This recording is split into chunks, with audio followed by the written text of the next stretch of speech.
ॐ श्रीकृष्णचरणकमलेभ्यो नमः। श्रीमद्भगवद्भक्तेभ्यो नमः। गोस्वामी श्री नाभाजी कृत भक्तमाल प्रथम खंड अथ मूल मंगलाचरण। भक्त भक्ति भगवंत गुरु चतुर्नाम बपु एक, इनके पद वंदन किए नाशे विघ्न अनेक। इसका भावार्थ इस प्रकार है कि भगवान के भक्त, भगवान की भक्ति, भगवान और भगवत तत्व बोध कराने वाले श्री गुरुदेव के ये अलग अलग चार नाम और चार वपु हैं, पर वास्तव में इनका स्वरूप एक ही है। इनके श्री चरणों की वंदना करने से समस्त विघ्नों का पूर्ण रूप से नाश हो जाता है। अब मूल ग्रंथकार श्री नाभाजी ग्रंथारंभ में ग्रंथ की निर्विघ्न समाप्ति और प्राणी मात्र को मंगलकारी होने के लिए मंगलाचरण करते हैं। मंगलाचरण करने से ग्रंथ निर्विघ्न पूर्ण संपूर्ण हो जाता है। समाप्ति कामो मंगलमाचरित। कार्य समाप्ति के इच्छुक को कार्यारंभ में मंगलाचरण करना चाहिए। जिन शास्त्रों के आदि मध्य अंत में मंगलाचरण किया जाता है वे सुप्रसिद्ध होते हैं, निर्विघ्न समाप्त भी हो जाते हैं तथा उनके अध्ययन करने वाले वक्ता श्रोता आयुष्मान वीर और मंगल कल्याण युक्त होते हैं। मंगलादिनी मंगल मध्यानि मंगलांतानि ही शास्त्राणि प्रथन्ते वीर पुरुषाणि च भवन्त्यायुष्म पुरुषाणि चाध्ये तारश्च मंगल युक्ता यथा सुरीति। मंगलाचरण तीन प्रकार के होते हैं: नमस्कारात्मक, वस्तु निर्देशात्मक, आशीर्वादात्मक। नमस्कारात्मक जिसमें इष्ट को नमस्कार किया गया हो। नारायणं नमस्कृत्यं नरं चैव नरोत्तमं देवीं सरस्वतीं व्यासं ततो जयमुदीरयेत्। रामं रामानुजं सीता भरतं भरतानुजं सुग्रीवं वायुसूनुंच प्रणमामि पुनः पुनः। वस्तु निर्देशात्मक जिसमें अविष्ट वर्ण्य वस्तु का स्वरूप दिखाया गया हो। अस्ति स्वस्तरुणी कराग्रविगलत् कल्पप्रसूनाप्लुतं वस्तु प्रस्तुत वेणुनादलहरी निर्वाण निर्व्याकुलम्। स्त्रस्तनिबद्धनि विविलसद् गोपी सहस्रावृतं हस्तंस्तन तापवर्गमखिलोदारं किशोराकृति। जो वेदांगनाओं के हाथों के अग्रभाग से गिरे हुए कल्प वृक्ष के पुष्पों से आवृत है, प्रस्तुत वेणुनाद की लहरियों के आनंद से अभ्यग्र है तथा जो बार बार खिसकती हुई नीबी बाली ब्रज गोपियों के अनंत समूह से घिरा हुआ है और शरणागत के हाथ में जिसने अपवर्ग सौंप दिया है, ऐसा वह सबसे उदार किशोर आकृति वाला ही इष्ट वस्तु है। आशीर्वादात्मक उसे कहते हैं जिसमें इष्ट का स्मरण करते हुए आशीर्वाद भी दिया गया हो। कल्याणानां निधानम कलिमलमथनं पावनं पावनानां। जो समस्त कल्याणों का निधान, कलियुग के पापों का नाशक, पवित्रों को भी पवित्र करने वाला है तथा जो श्रेष्ठ परम पद की प्राप्ति के लिए चले हुए मुमुक्षु को पाथेय राह खर्च है और श्रेष्ठ कवियों की वाणी का सुखद विश्राम स्थान, सज्जनों का जीवन एवं धर्म रूपी वृक्ष का बीज है। वह श्री राम नाम आप लोगों को कल्याण रूप ऐश्वर्य प्रदान करे। श्री नाभाजी ने एक दोहे में ही तीनों प्रकार के मंगलाचरणों के भाव दिखाए हैं। भक्त भक्ति भगवंत गुरु चतुर्नाम वपु एक। इतने अंश से इष्ट वस्तु का निर्देशन हुआ है कि इस ग्रंथ में इन 4 वस्तुओं का वर्णन किया गया है और ये 4 तत्वतः एक वस्तु हैं। अतः वस्तु निर्देशात्मक मंगलाचरण हुआ। इनके पद बंधन किए, इतने अंश से नकारात्मक मंगलाचरण हुआ। इतने अंश से नमस्कारात्मक मंगलाचरण हुआ। नाशे विघ्न अनेक, इतने अंश के द्वारा आशीर्वादात्मक मंगलाचरण हुआ। चतुर्नाम वपु एक, नाम 4 हैं अर्थात कहने को 4 हैं, वस्तु तस्तु है। तब एक ही तत्व इन चारों रूपों में जगत का कल्याण कर रहा है। चारों की तात्विक एकता संत और भगवंत एक ही है। संत भगवंत अंतर निरंतर नहीं, किमपि मति विमल कहत दास तुलसी इत्यादि भगवंत और गुरु एक हैं। आचार्यम माम बीजानियातम गुरु साक्षात परब्रह्म। भक्ति और भगवान एक ही को अलग करके एक का वर्णन नहीं हो सकता और न 3 को अलग करने पर एक का अस्तित्व ही रह सकता है। तात्पर्य चारों का परस्पर अनन्याश्रय संबंध है। वपु एक का भाव यह है कि एक ही में चारों के दर्शन, चारों की प्राप्ति हो जाती है। जैसे गौरांग महाप्रभु चारों स्वरूपों में अभिव्यक्ति प्रत्यक्ष देखी गई थी। आप साक्षात श्री कृष्ण के अवतार हैं, अतः आप में भगवत स्वरूप का दर्शन द्विभुज, चतुर्भुज, षड्भुज अधिकारी भक्तों ने किया और विविध मंत्र दीक्षा लेकर प्रेमी भक्तों का सा आचरण करना और अपने परिचय में गोपी भर्तु पद कमलयोर दासानुदासः कहना आपका भगवत स्वरूप है और आश्रित जनों को हितोपदेश करने से गुरु रूप और एक न्यारी रीति आंसू पिचकारी मानो में आपका भक्ति स्वरूप दर्शित होता है। इन चारों में से यदि किसी को किसी एक की प्राप्ति हो जाए तो चारों की प्राप्ति होकर रहती है। श्री धना जी को पहले भक्त मिले तो आगे सबकी स्वतः प्राप्ति हो गई। श्री नामदेव जी को भक्ति मिलने पर श्री कबीरदास जी को पहले भगवद नुग्रह भई नभ बानी होने पर श्री पीपा जी को पहले गुरु श्री रामानंद जी के मिलने पर शेष 3 स्वतः प्राप्त हो गई। देखिए, एक की तुष्टि से चारों की तुष्टि हो जाती है। इस प्रकार का दृष्टांत श्री अवधूत दास जी का देखिए। पुनः चारों ही समान रूप से परमानंद प्रदान करते हैं। जैसे गाय का थन कहने को 4 होकर भी दूध सब में एक सा ही निकलता है, अतः चतुर नाम वपु एक कहा। यद्यपि भक्त भक्ति भगवंत गुरु ये तत्वतः एक ही है, तो भी श्री नाभाजी ने ग्रंथ के आदि में मंगलाचरण में प्रथम भक्त शब्द का प्रयोग करके भक्तों को अधिक महत्व दिया है। इसका कारण एक यह है कि गुरुदेव श्री अग्रदास जी ने शिष्य करके इन्हें संत सेवा में ही लगाया। संत सीत प्रसाद सेवन की आज्ञा दी। उसी संत सेवा एवं संत सीत के प्रताप से इन्हें दिव्य दृष्टि प्राप्त हुई। गुरु की मानसी सेवा का दर्शन तथा समुद्र में जहाज रक्षा की शक्ति भी संतों की कृपा से ही हुई।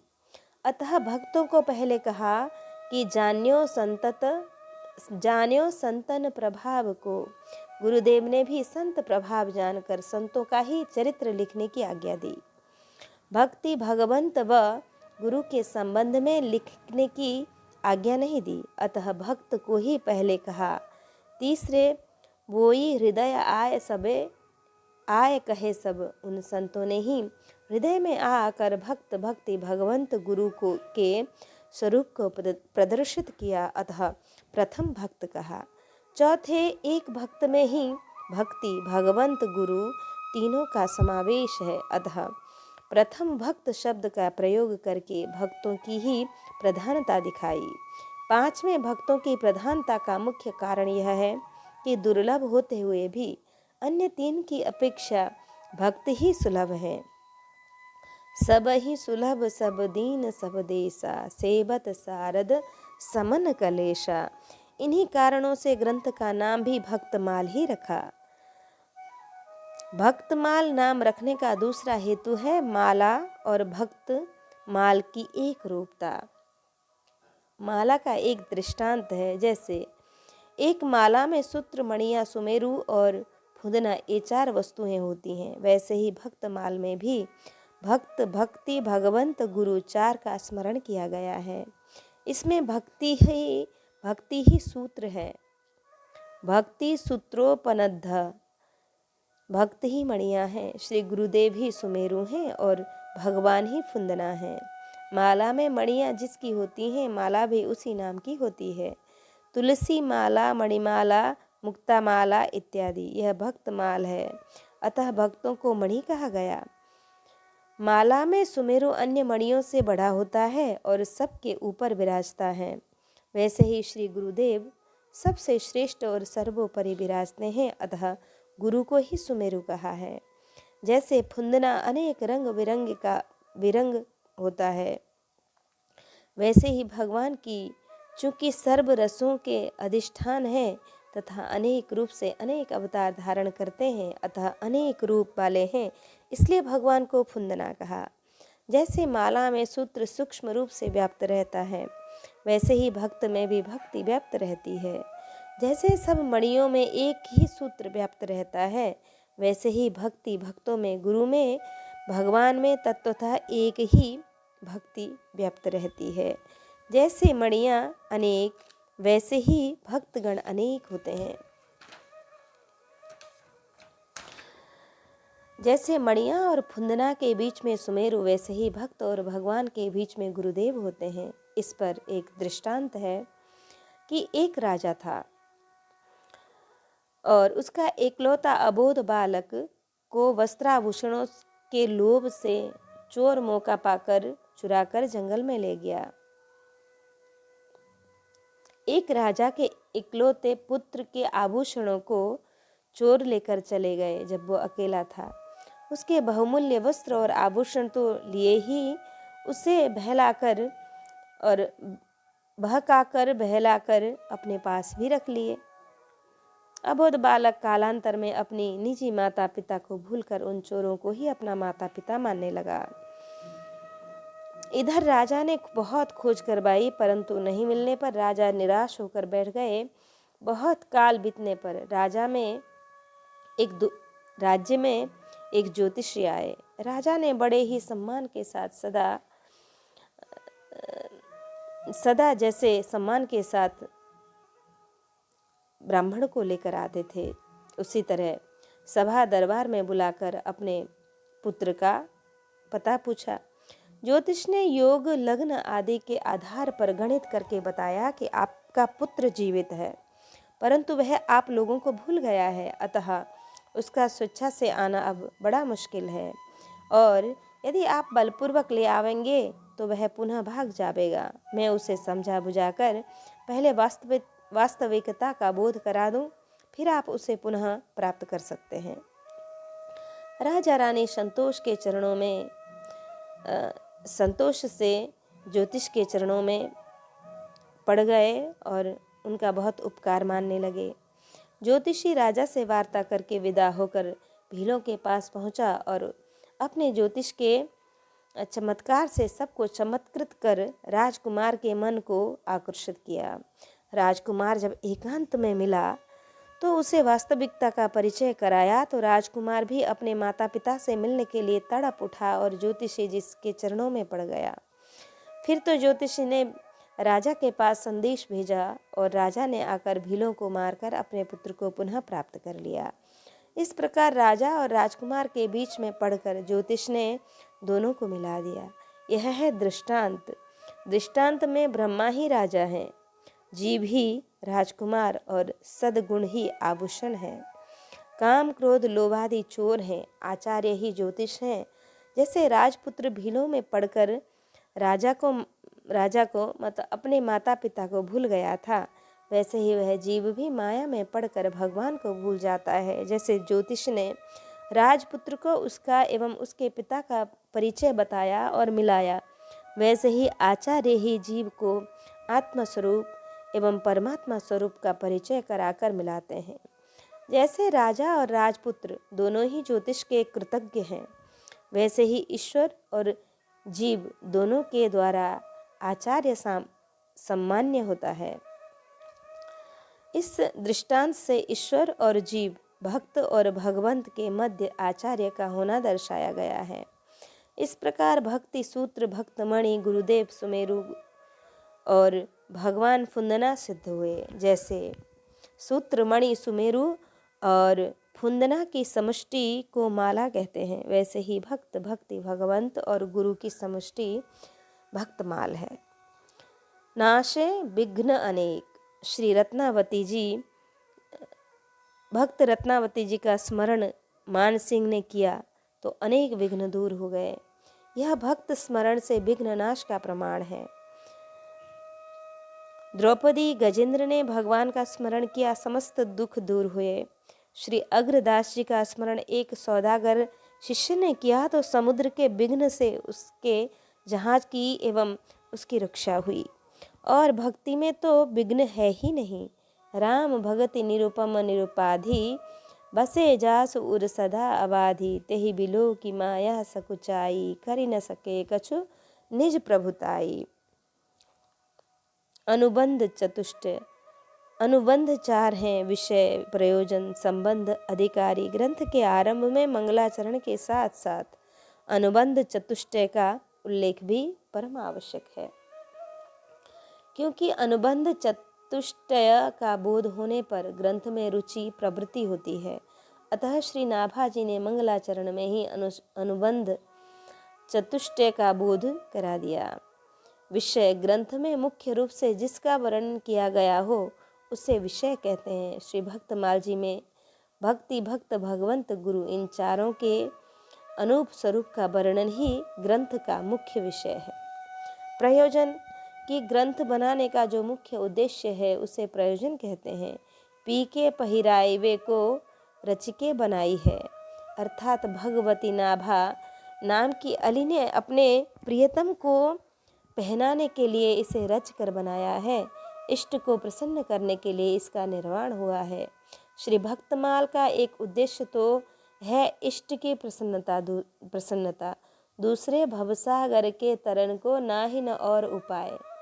यही 2 मुख्य प्रयोजन हैं। संबंध, भगवान, गुरु और भक्त, इनके साध्य, साधक, सेवक, सेव्य भाव ही संबंध हैं।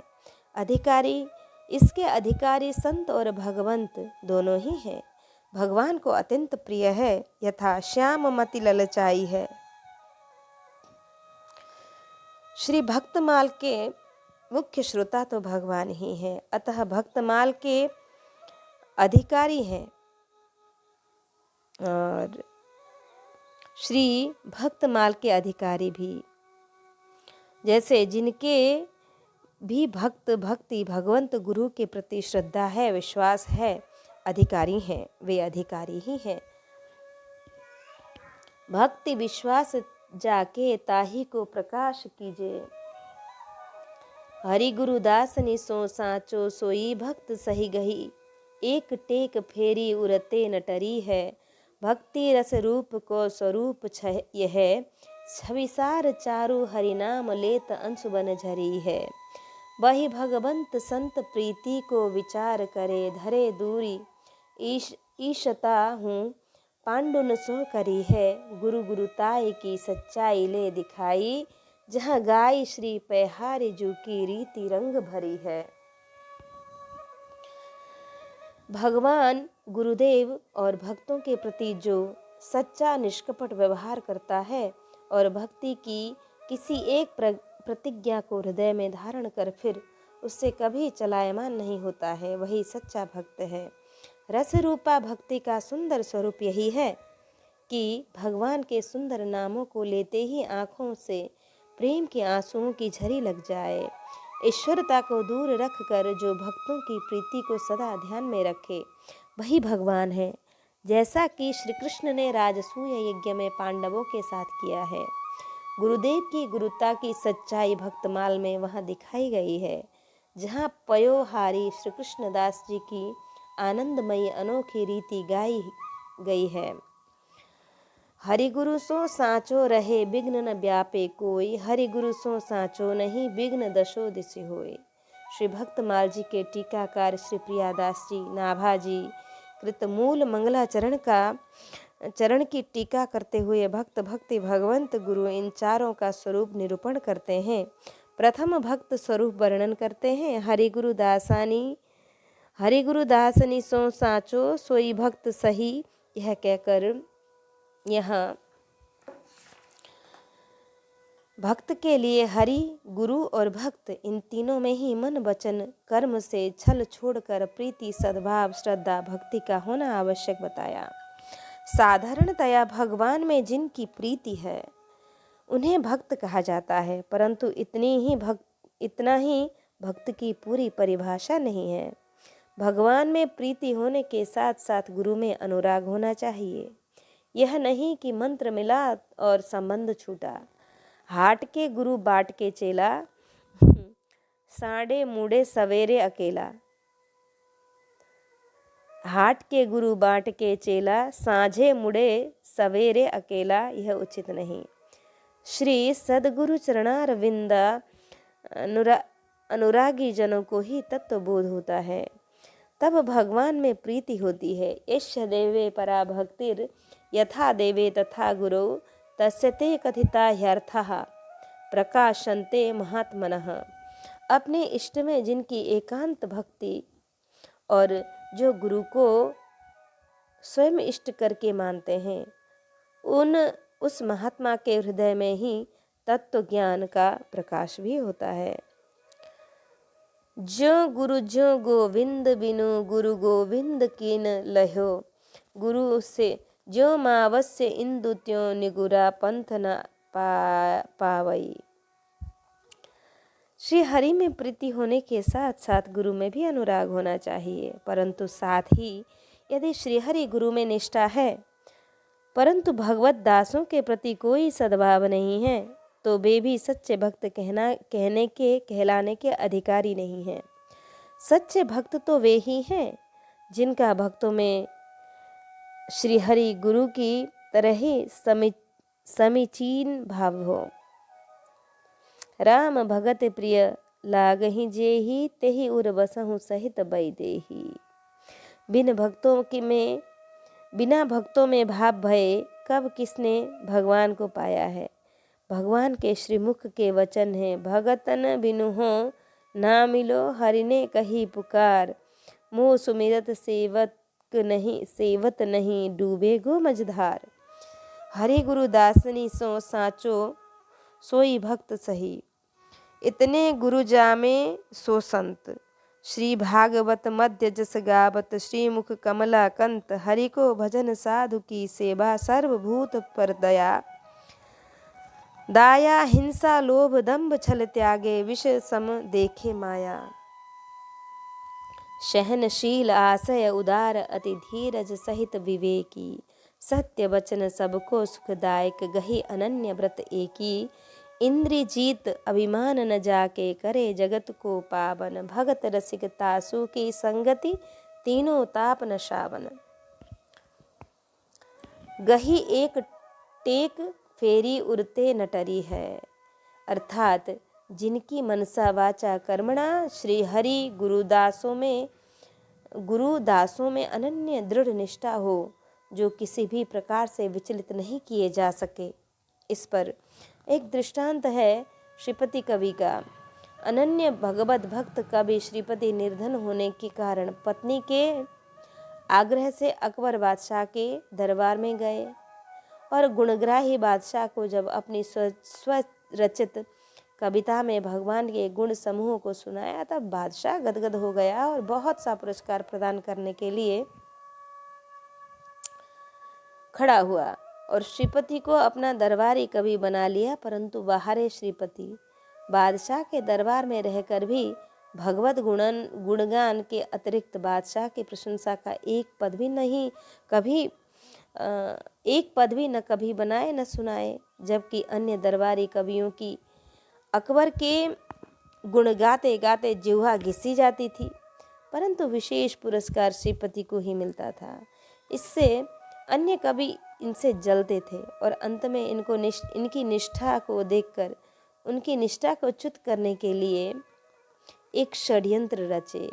एक दिन दरबार में यह समस्या रखी गई कि सभी कवि करो मिली आस अकबर की समस्या पूर्ति करे। आज सारे कवि मन ही मन में बड़े प्रसन्न थे। दरबार में श्रोता जन समुदाय की अपार भीड़ थी। कवियों ने बारी बारी से बादशाह की प्रशंसा में लिखी कविताएं सुनाई। अंत में परमानन्य भक्त श्रीपति जी की बारी आई। सबकी दृष्टि श्रीपति के मुख पर केंद्रित थी। निर्भीक श्रीपति निश्चिंत मुस्कुराते हुए उठे और उनकी विमल वाणी निनादित हो उठी। अब के सुल्तान फनियान समान है, बांधत पाग अटंबर की, तज एक ही दूसरे को भुज भजे, कटिजीब गिरे बही लब्बर की। शरणागत श्रीपति राम ही की, नहीं त्रास है काहू की जब्बर की, जिनको हरि में परतीति नहीं, सो करो मिली आस अकबर की। इस कविता को सुनते ही सब द्वेषी लोग भौचक्के हो गए, उनके चेहरे फीके पड़ गए। भगवत प्रेमी दरबारी और दर्शकों के मुख खिल उठे। बादशाह प्रसन्न हो गए। श्रीपति जी की निष्ठा और रचना चातुरी देखकर प्रथम पुरस्कार श्रीपति जी को ही मिला। दृष्टांत, धर्मनिष्ठ भक्त कवि का एक दृष्टांत है।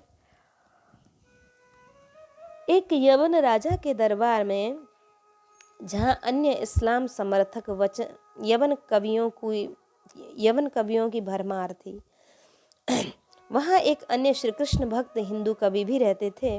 वे भगवान को छोड़कर अन्य किसी का भी बादशाह का भी गुणगान नहीं करते थे। इस पर चिढ़कर अन्य कवियों ने एक समस्या पूर्ति के माध्यम से इन्हें निष्ठा से विचलित करना चाहा। वह समस्या थी, कमसल व काफिर हैं वही वंदे न जो इस्लाम के। सब ने अपनी अपनी समस्या पूर्ति की। अंत में भक्त कवि की बारी आई। भगवान का स्मरण कर भक्त ने बड़ी निर्भीकता पूर्वक इस प्रकार से समस्या पूर्ति की।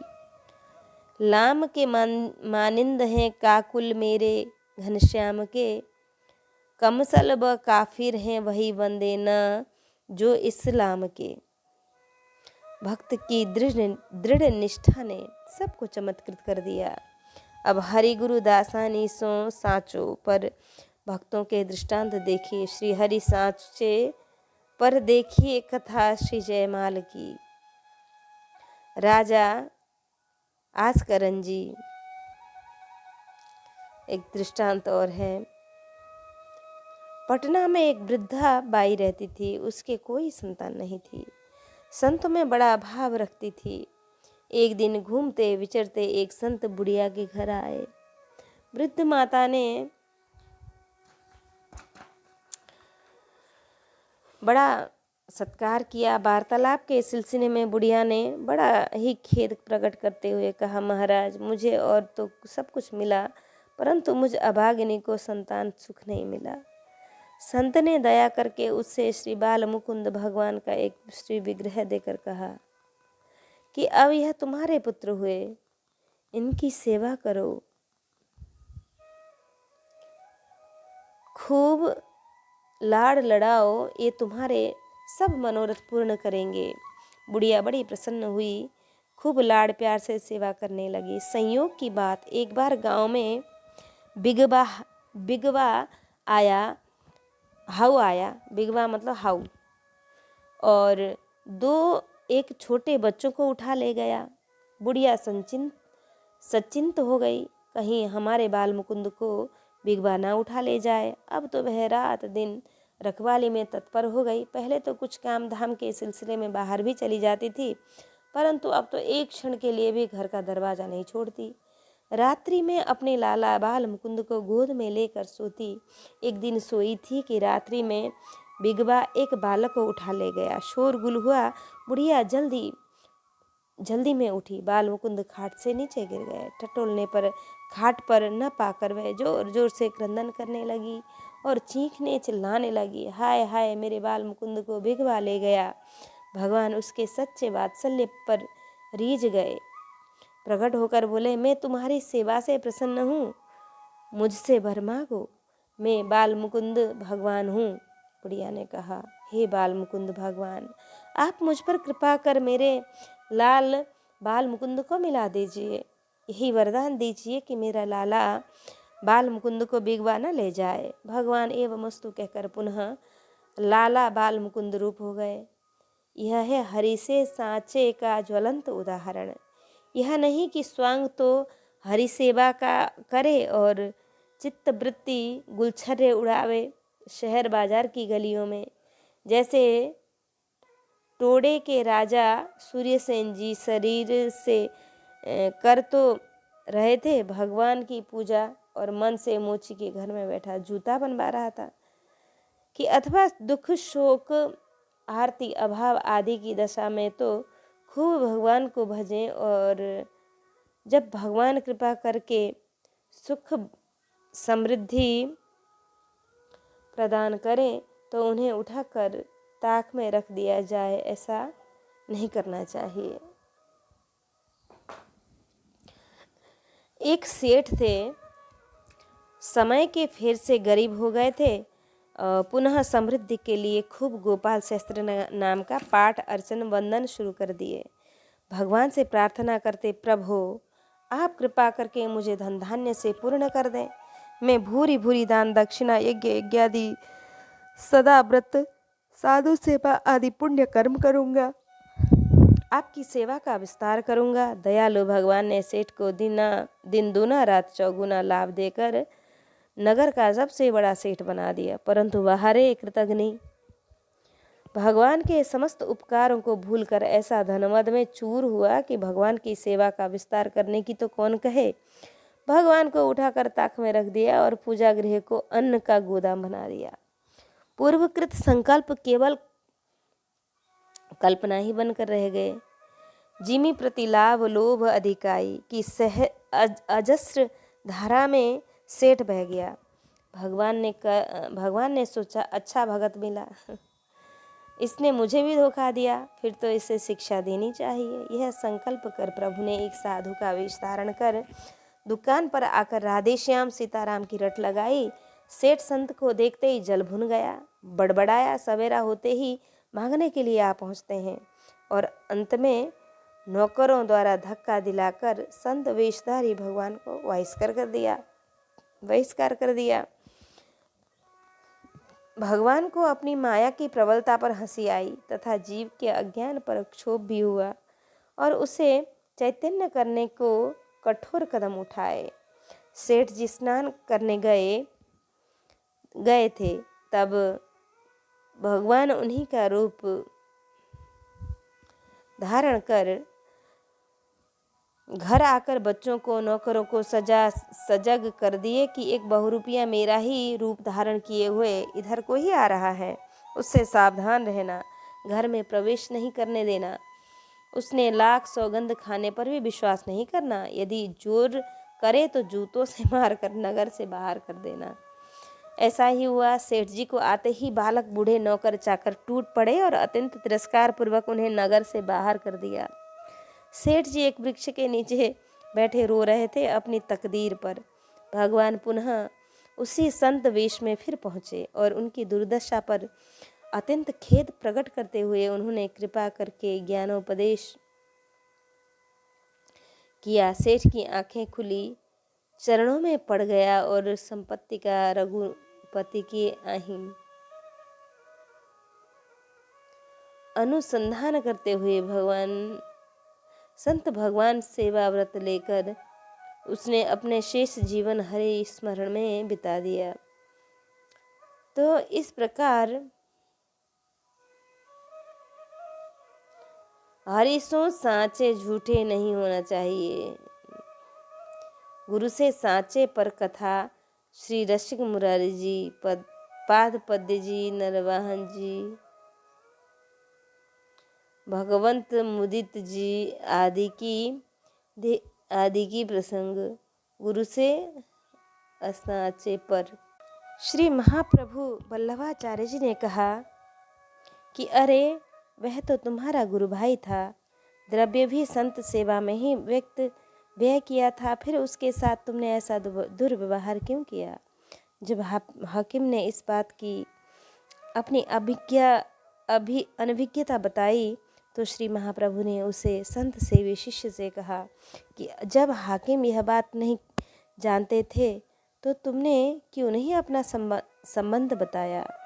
तब वह शिष्य हाथ जोड़कर अत्यंत विनम्रतापूर्वक बोला, प्रभु मेरी दृष्टता क्षमा हो, जो मैं आपके सामने बोल रहा हूँ, आपकी कृपा से मेरी समझ में कुछ यह बात आई कि शरीर को तो अपने शुभाशुभ कर्म अनुसार सुख दुख भोगने ही पड़ते हैं, और यह शरीर भी तो क्षणभंगुर है।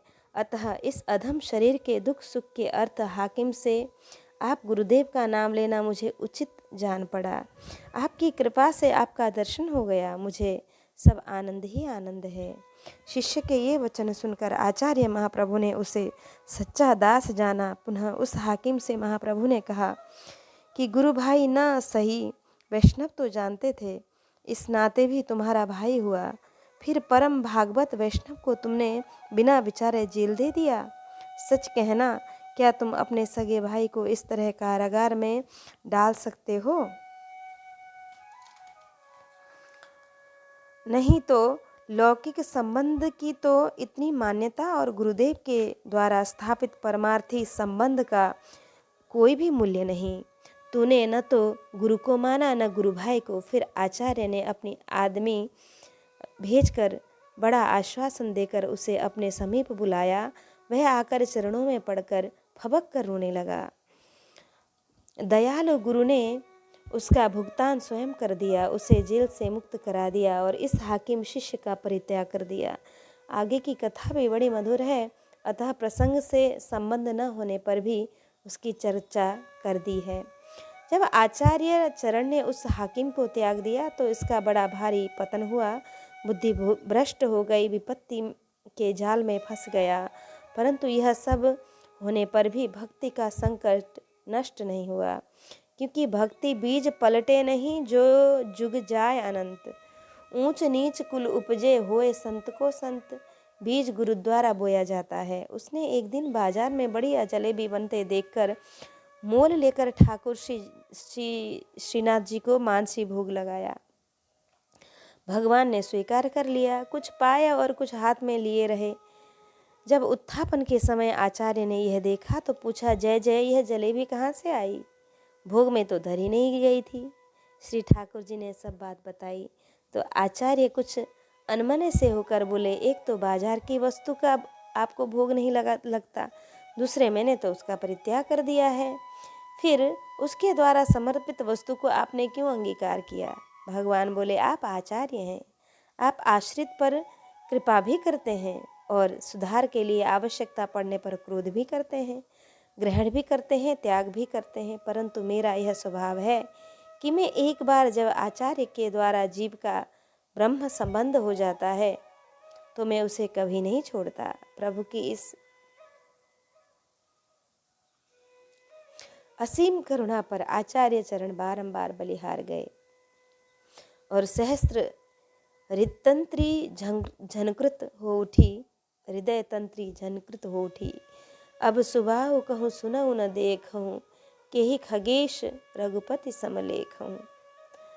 दासानी सो सांचो पर कथा, श्री लालाचार्य जी, श्री सदाव्रती जी, चीधर जी आदि की कथा। दृष्टांत सुदर्शन खत्री का है। आप बड़े ही संत सेवी थे। एक बार घर पर संत आए, संयोग से इनकी तबीयत ठीक नहीं थी, अतः स्वयं सेवा में उपस्थित होने में असमर्थ थे, इसलिए पत्नी को सेवा के लिए कहा। परंतु पत्नी का चूंकि संतों में कोई भाव नहीं था, अतः उसने सिर दुखने का बहाना कर दिया और तब सुदर्शन जी ने संतों को सीधा सम्मान दे दिया। संत अपना टिक्कर बना ही रहे थे कि पत्नी का भाई आ गया। फिर क्या था, तुरंत उठकर उसे हौसले से खीर पूड़ी बनाई। घर में धुआं उठा, कुछ छोंक छरे की सुगंधी फैली। सुदर्शन जी ने सोचा, मालूम पड़ता है दया करके संत सेवा में जुट गई है। आकर देखा तो रसोई लगभग तैयार हो चुकी है। पत्नी की बड़ी प्रशंसा किए तो पत्नी ने झुंझला कर कहा कि मेरा भाई आया है, उसके लिए मैं मर मर कर बना रही हूँ। सुदर्शन ने माथा ठोका। जब मेरा भाई आया तो इसने सिर दुखने का बहाना बना लिया और अपने भाई के लिए इतनी तैयारी, यह तो ठीक नहीं किया। फिर तो उन्होंने युक्ति बनाई कि पत्नी को जल लाने के लिए भेजा और इधर सब सामान पूरी पुआ खीर आदि संतों को तथा सूखे टिक्कर साले को परोस दिया। जब लेकर आई तो जब उसने यह व्यतिक्रम देखा तो दीवाल की ओर से अपनी नाक पर उंगली रखकर संकेत किया कि तुमने नाक काट दी। तब सुदर्शन ने भी गले पर हाथ रखकर संकेत किया कि तुमने तो गला ही काट दिया था। ऐसे थे संतों के साँचे सुदर्शन जी। इनका एक और प्रसंग है। एक बार संत सेवा के लिए दूध ले आ रहे थे। उसी समय उनके भाव की परीक्षा करने के लिए भगवान श्री कृष्ण लुटेरे का रूप धारण कर मार्ग में आ डटे। हाथ में लाठी लिए इनको घेर लिया। बोले, दूध हमें दे दे। इन्होंने कहा, दूध हम संतों के लिए जा रहे हैं, तो तुम्हें कैसे दे दें। तब भगवान ने इन्हें बहुत डराया धमकाया, परंतु इन्होंने किंचित भय नहीं माना। निर्भीकता पूर्वक बोले, करोड़ उपाय करो, हम दूध देने के नहीं।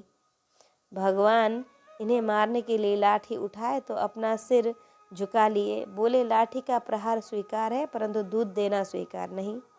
भगवान उनकी यह संत निष्ठा देखकर प्रसन्न होकर साक्षात प्रकट होकर दर्शन दिए और बोले, मैं तुम्हारी परीक्षा ले रहा था, देख लिया।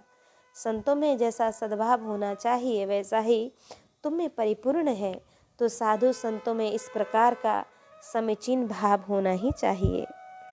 दृष्टांत, एक संत सेवी खेत खाती का। जब जाति का बढ़ई था, वह जो खाती था वैसे वह जाति का बढ़ई था। संतों में बड़ा अनुराग था। पत्नी भी बड़ी साध्वी थी। एक बार घर पर संत आए, परंतु घर में कुछ था ही नहीं, तो पत्नी की नथ बेचकर साधु के लिए सीधा सामान लेने और संतों को सौंपकर सामान लाए और संतों को सौंपकर आप किसी के यहाँ कुछ काम धंधा करने चले गए।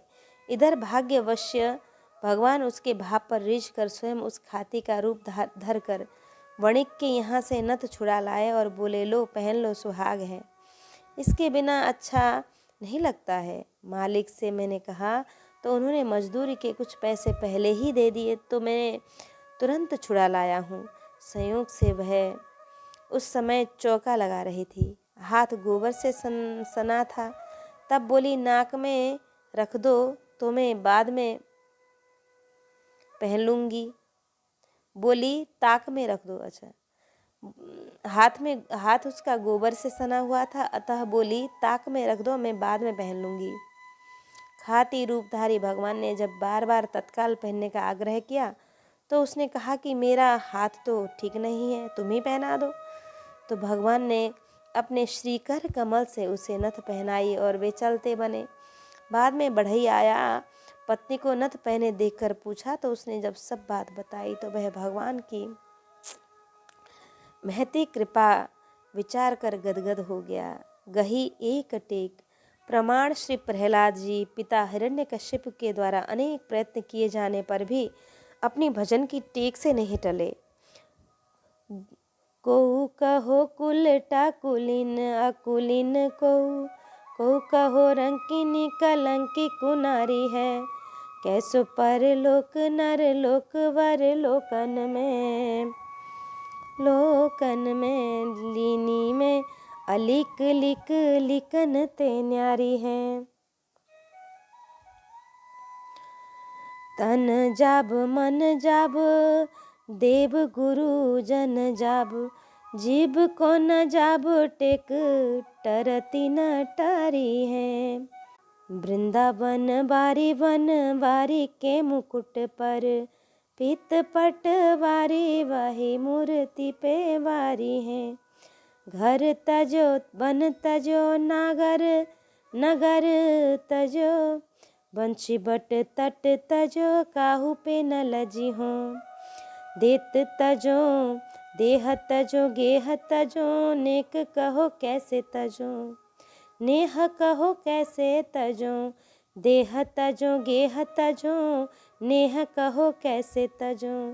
आज राज काज सब ऐसे साज सजी हों। बाबरो भयो है लोक, बाबरी कहत मोकू। बाबरी कहते में काहू न बरजी हूँ। कहैया ओ सुनैया तजो, बाप और भैया तजो। दैया तजो मैया तजो में, पे कन्हैया नहीं तजी हैं। कन्हैया नहीं तजी हैं। भक्ति रस रूप को स्वरूप।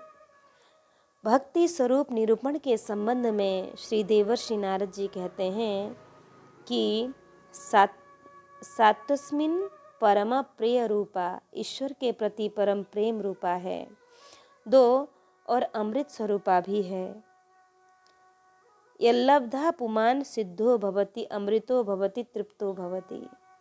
परम प्रेम रूपा अमृत रूपा पाकर मनुष्य सिद्ध हो जाता है, तृप्त हो जाता है। और प्रेम स्वरूपा भक्ति के प्राप्त होने पर मनुष्य न किसी वस्तु की इच्छा करता है, न शोक करता है, न द्वेष करता है, न किसी वस्तु में आसक्त होता है और न उसे विषय भोग की प्राप्ति में उत्साह होता है। यज्ञात्वा मत्तो भवति, स्तब्धो भवति, आत्मरामो भवति। जिसको परा भक्ति प्रेम भक्ति जिसको परा प्रेम रूपा भक्ति को जानकर प्राप्त होकर मनुष्य उत्तम हो जाता है और आत्माराम बन जाता है। यानी प्रेम का स्वरूप अनिर्वचनीय है। सूत्र गूंगे के स्वाद की तरह किसी बिरले योग्य पात्र में प्रेमी भक्त में ऐसा प्रेम प्रकट भी होता है। और यह प्रेम गुण रहित है, कामना रहित है, प्रतिक्षण बढ़ता रहता है, विच्छेद रहित है, सूक्ष्म से भी सूक्ष्मतर है और अनुभव रूप है। अब नाना मतों के अनुसार उस भक्ति के लक्षण बताए जाते हैं कि पराशर नंदन श्री व्यास जी के अनुसार भगवान की पूजा आदि में अनुराग होना ही भक्ति है।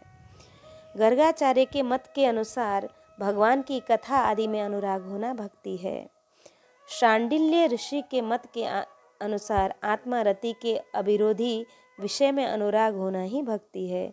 परंतु देवर्षि नारद के मत के अनुसार अपने सब कर्मों को भगवान में अर्पण करना और भगवान का थोड़ा सा विस्मरण होने में व्याकुल होना ही भक्ति है। ठीक ऐसे ही जैसे ब्रजगोपियों की भक्ति नारद सूत्र भक्ति सूत्र में लिखा है, नारद भक्ति सूत्रे सा परानुरक्तीश्वरे शांडिल्य भक्ति सूत्र। आराध्य के प्रति अनन्य अनुराग ही भक्ति है। श्री मधुसूदन सरस्वती जी कहते हैं, द्रुतस्य भगवद धर्मा धारावाहिकताम गतः। भगवत गुण के श्रवण से प्रवाहित होने वाली भगवत विषयिणी धारावाहिनी वृत्ति को ही भक्ति कहते हैं। कि सौंदर्यादि सागर सर्वेश्वर श्री कृष्ण से ही उनकी प्रेम विलक्षणा भक्ति स्फुरित होती है। जिनमें विनम्र आदि गुण हों उन्हीं पर प्रभु कृपा करते हैं। परा और ये अपरा, ये 2 भेद हैं। उनमें प्रेम रूपा परा उत्तम है और साधन रूपा अपरा है। अन्य अभिलाषाओं से रहित ज्ञान कर्म आदि से अनावृत श्री कृष्ण प्रीति के अनुकूल आचरण करना भक्ति है। भक्ति रसामृत सिंधुकार श्री गोस्वामी पाद श्री महाराज ने भक्ति का बड़ा ही विशद विवेचन किया है। आपके विचार में भक्ति 2 प्रकार की हैं, शुद्ध भक्ति, मिश्रा भक्ति। पूर्व कथित उत्तम भक्ति को शुद्धा एवं अन्याभिलाष से युक्त कर्म मिश्रा तथा योग तपस्यादि मिश्रित भक्ति को मिश्रा भक्ति कहा जाता है। शुद्ध भक्ति के तीन भेद हैं। शुद्धा भक्ति के तीन भेद हैं, साधन भक्ति, भाव भक्ति, प्रेम भक्ति। साधन भक्ति के दो भेद हैं, वैधि, रागानुगा। वैधि साधन भक्ति के तीन भेद हैं, उत्तम, मध्यम, कनिष्ठ। रागानुगा साधन भक्ति के दो भेद हैं, कामानुगा, संबंधानुगा। कामानुगा के भी दो भेद हैं, संभोगेच्छामयी, तद्भावेच्छामयी। संबंधानुगा के चार भेद हैं, दास्य, सख्य, वात्सल्य, श्रृंगार। पुनः भाव भक्ति के तीन भेद। साधना भिनिवेश जात, श्री कृष्ण प्रसाद जात, भक्त प्रसाद जात। साधना भिनिवेश जात के भी दो भेद हैं, वैद्य एवं रागानुग। श्री कृष्ण प्रसादज के तीन भेद, वाचिक, दर्शन जात, हार्द। प्रेम भक्ति के दो भेद, भावोत्थ एवं श्री कृष्ण ती प्रसादोत्थ। भावोत्थ के दो भेद, वैद्य एवं रागानुगा। श्री कृष्णाति प्रसादोत्थ के दो प्रकार की होती हैं, महात्म्य ज्ञानयुक्त और केवल माधुर्यमय। आदौ श्रद्धा, ततः साधु संगोथ भजन क्रिया। प्रेम आदि की उत्पत्ति की प्रक्रिया सबसे पहले श्रद्धा की उत्पत्ति होती है, उसके बाद साधु संत संग, तदंतर भजन क्रिया, फिर निवृत्ति, उसके बाद निष्ठा विश्वास, उसके बाद रुचि, तदंतर आसक्ति, फिर भाव, उसके बाद नो प्रेम का उदय होता है। साधकों के भीतर के प्रादुर्भाव होने का यह क्रम बतलाया कि प्रीति रामसो नीति, पथ चलिए राग रस जीती। एवं प्रकारेण आचार्यों ने भक्ति की पृथक पृथक व्याख्या करी है। श्री भक्तमाल की टीकाकार श्री प्रियादास जी महाराज भक्ति स्वरूप का निरूपण करते हुए कहते हैं कि मेरे विचार से तो भक्ति रस रूप को सरस स्वरूप यह छबिसार चारु हरिनाम लेत असुवन झरी है। श्रीमद् भागवत में भी भक्ति के इसी स्वरूप का समर्थन किया गया। बागद गदा द्रवते यस्य चित्तम रुदत्य वीक्षणम हसति क्वचिच्च विलज्ज उद्गायति नृत्यते च मद्भक्ति युक्तो भुवनम पुनाति। जिसकी वाणी प्रेम से गदगद हो रही है, चित्त पिघलकर एक और बहता रहता है, एक क्षण के लिए भी रोने का तांता नहीं टूटता, परंतु जो कभी कभी खिलखिलाकर हंसने भी लगता है, कभी लज्जा छोड़कर ऊंचे स्वर से गाने लगता है, तो कभी नाचने लगता है। भैया उद्धव, मेरा वह भक्त न केवल अपने को बल्कि सारे संसार को पवित्र कर देता है। भक्ति का यह स्वरूप प्रेम पुरुषोत्तम गौरांग महाप्रभु में प्रत्यक्ष देखा गया कि और एक न्यारी रीति आंसू पिचकारी, मानो उभय लाल प्यारी भाव सागर समात है। श्री मीरा जी की जिह्वा से गिरिधर नाम निकलने के पहले आंसू के आंसू निकल पड़ते थे।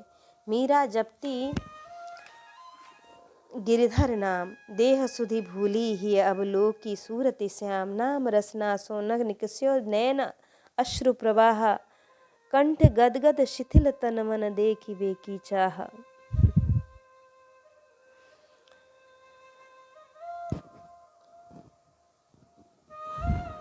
अव्यक्त अचर अचिंत्य अज अव्यय अनिर्देश्य अरूप, देव मनुष्यादि रूप रहित, हस्तपादादि रहित, विभु व्यापक नित्य सर्वभूत की जिससे उत्पत्ति हुई, स्वयं अकारण व्यय में जो व्याप्त है, जिनका बुद्धिमान लोग ध्यान करते हैं, वह ब्रह्म, वह परम धाम, मुमुक्षु का ध्येय श्रुति ने जिसका वर्णन किया है, सूक्ष्म और विष्णु का परम पद, यह परमात्मा का स्वरूप भगवत शब्द से वाच्य है और उस अनादि अक्षय आत्मा का भगवत शब्द वाचक है। यह स्वरूप बताकर उसकी व्याख्या की गई कि भगव अक्षर के सांकेतिक अर्थ इस प्रकार हैं। भ संभरता, प्रकृति को कार्य योग्य बनाने वाले। भर्ता, स्वामी, या पोषक, ग नेता रक्षक, गमयति संहर्ता और स्रष्टा, जो सब में वास करता है और जिसमें सब भूत वास करते हैं। संभरतेर्ति भर्ता भवारोकार्थ द्वान्वितः, नेता गमयिता दृष्टा गकारार्थस्तथा मुने। उपर्युक्त गुणों से संपन्न होने से भगवान का नाम है। इस व्याख्या से यह सिद्ध किया कि संसार का उपादान कारण निमित्त कारण तथा उत्पत्ति स्थिति लय के करने वाले और अंतर्यामी यह सब भगवान है।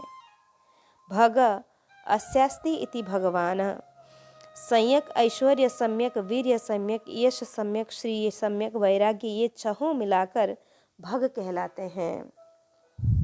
ऐश्वर्यस्य समग्रस्य धर्मस्य यशस्य श्रिय, जो जीवों की उत्पत्ति, नाश, आगमन, गमन, विद्या और अविद्या को जानते हैं। भरण पोषण करने वाला, शरणागत को शरण देने वाला, सर्वव्यापक और करुणापूर्ण, इन छहों से पूर्ण भगवान श्री राम है। विष्णु सहस्त्र नाम की श्लोक बद्ध टीका अर्थात त्याज्य मायिक गुणदोषों के विरोधी, कल्याण गुणों से युक्त तथा संपूर्ण पूज्यों से भी पूज्यतम होने से भगवान नाम है। संत प्रीति को विचार करे, प्रीति पहचान यह रीति दरबार की। श्री रघुवीर की यह वाणी, नीच हूसो करत नेह सुप्रीति मन अनुमानी। परम अधम निषाद पावर कौन ताकी कानी, लिए सो उरलाय सुत जो प्रेम की पहचानी। ऐसी हरि करत दास पर प्रीति, निज प्रभुता विसारी जब जन के, बस होत सदा यह रीति। कुछ श्लोक, कुछ छंद, कुछ पुनश्च, कुछ पद पदावली हैं जो हमने थोड़े से गाकर छोड़ दिए हैं।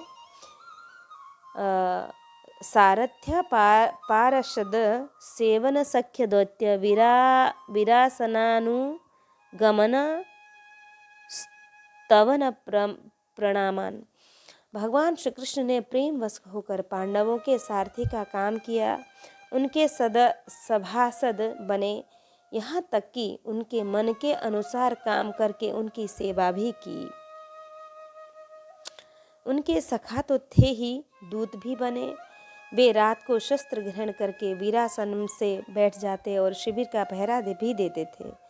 उनके पीछे पीछे चलते, स्तुति करते तथा प्रणाम करते। इतना ही नहीं, अपने प्रेमी पांडवों के चरणों में उन्होंने सारे जगत को झुका दिया। जब परीक्षित जी यह प्रसंग सुनते तो उनकी भक्ति भावना श्री कृष्ण के चरण कमलों में और बढ़ जाती। हम भक्तन के भक्त हमारे, सुन अर्जुन प्रतिज्ञा ते, मेरी यह व्रत तरत न टारे। गुरु वह है जो शिष्य के मोह रूपी अंधकार को दूर करे। जैसे सूर्य संपूर्ण लोकों को प्रकाशित करते हैं, उसी प्रकार गुरु शिष्य को उत्तम बुद्धि देकर उनके अंतर जगत को प्रकाशित करते हैं। महामोह तम पुंज जासु बचन रविकर निकर। शास्त्रों में गुरु को साक्षात पर ब्रह्म कहा गया है। भगवान ने श्रीमुख से कहा कि आचार्य माम बीजानियन नाम वन्य कर ही चिद, यानी आचार्य को मेरा स्वरूप जानना चाहिए, उनका कभी भी अपमान नहीं करना चाहिए और न मनुष्य मानकर उनकी निंदा करनी चाहिए, क्योंकि गुरु सर्वदेवमय है। श्री अग्रदास जी कहते हैं कि गुरु न विषय नर बुद्धि शिला समगने विष्णुतन, चरणोदक जल जान मंत्र वंदे वाणी सम। गुरु का महत्व वर्णन करते हुए गरुड़ जी कहते हैं, गुरु बिन भवनिधि तरई न कोई। श्री पयोहारी जी के वर्णन में श्री नाभाजी ने गुरु की सच्ची गुरुता का उल्लेख किया है। निर्देश अवधि में वैराग्य अन्न परिहरी, पय पान कियो, सात्विक आहार जाके सिर कर धर्यो, तासु करत नहीं अड्यो। दुख में जिसके मन को खेद नहीं होता, सुख में जिसकी आसक्ति नहीं और राग भय क्रोध जिसके छूट गए हैं, उसको स्थित प्रज्ञ मुनि कहते हैं। इन गुणों की उपस्थिति उरध रेता में नैष्ठिक ब्रह्मचर्य सेवत चरण सरोज राय राना भुजिजेता में बड़े से बड़े को प्रभावित करने की शक्ति, दिनकर उदय में अमित ज्ञान संत कमल ही सुख दियो में संतों में सद्भाव आदि अलौकिक दैवी गुणों का संकेत किया गया।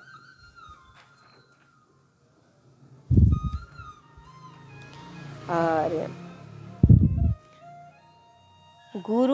गुरुताय की सच्चाई का वास्तविक तात्पर्य यह है कि गुरु स्वयं सदाचार करते हुए आश्रित जनों से सदाचार करवावें। आचार्य शब्द की व्युत्पत्ति की ही आचार्यतिथि व आचार्य केवल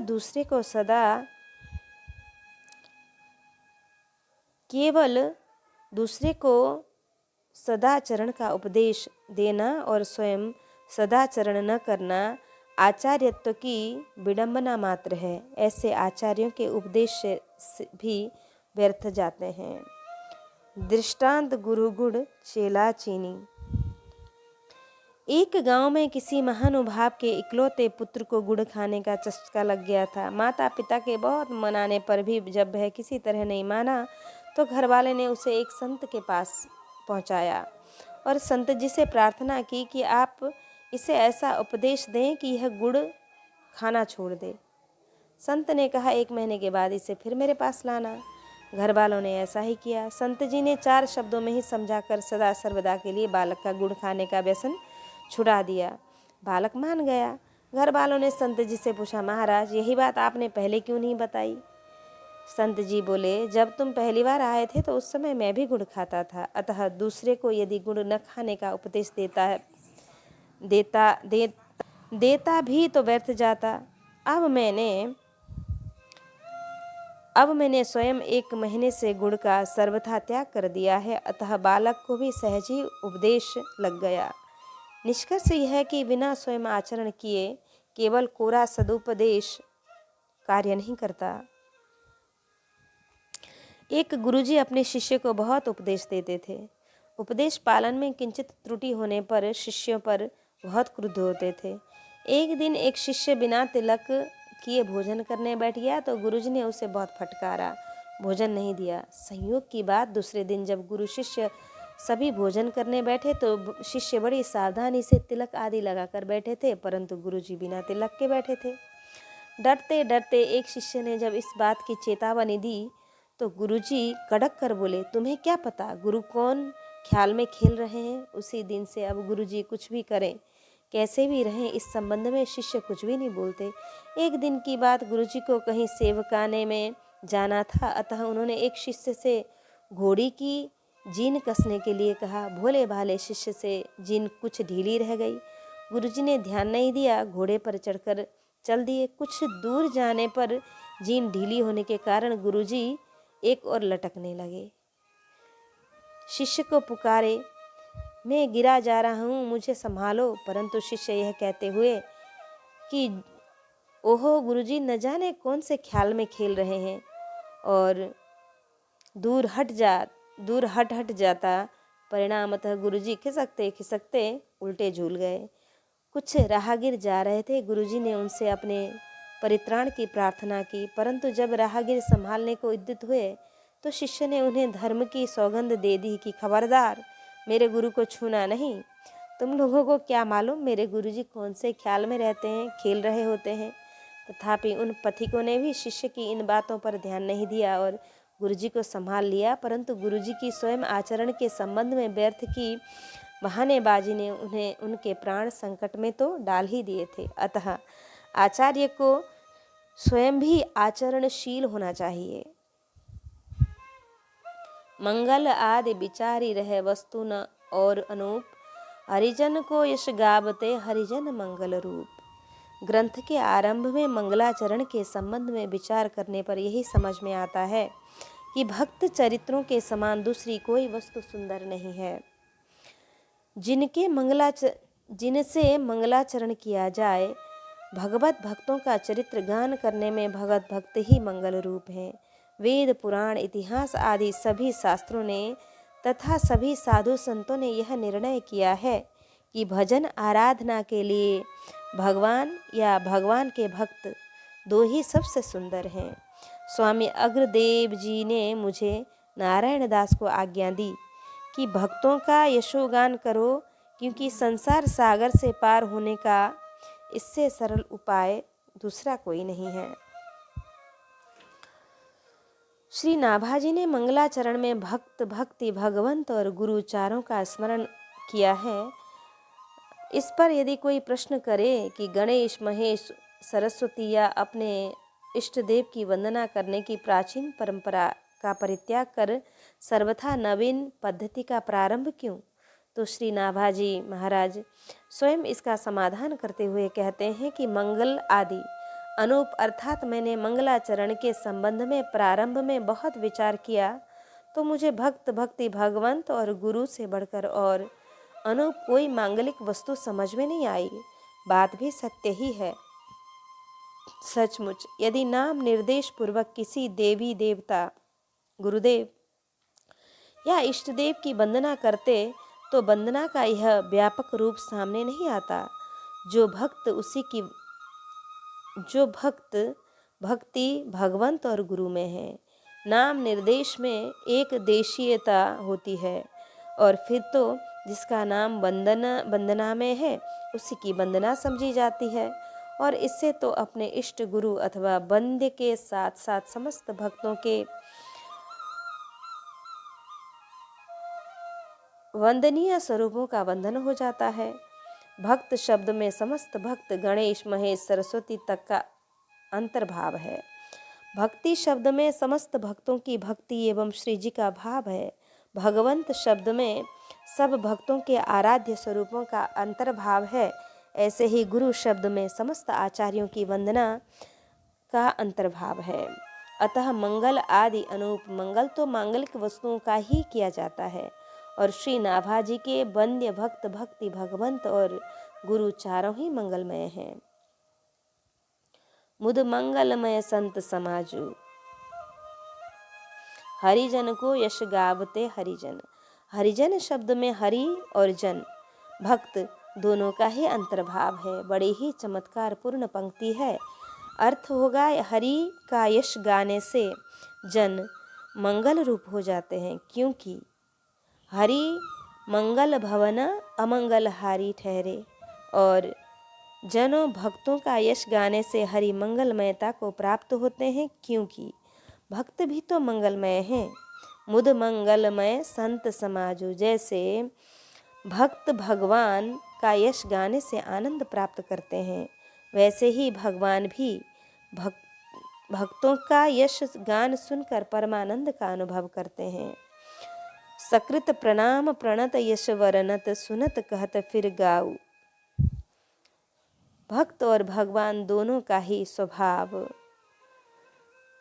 स्वभाव है। भजने वाले को आत्म सारूप्य प्रदान करता है।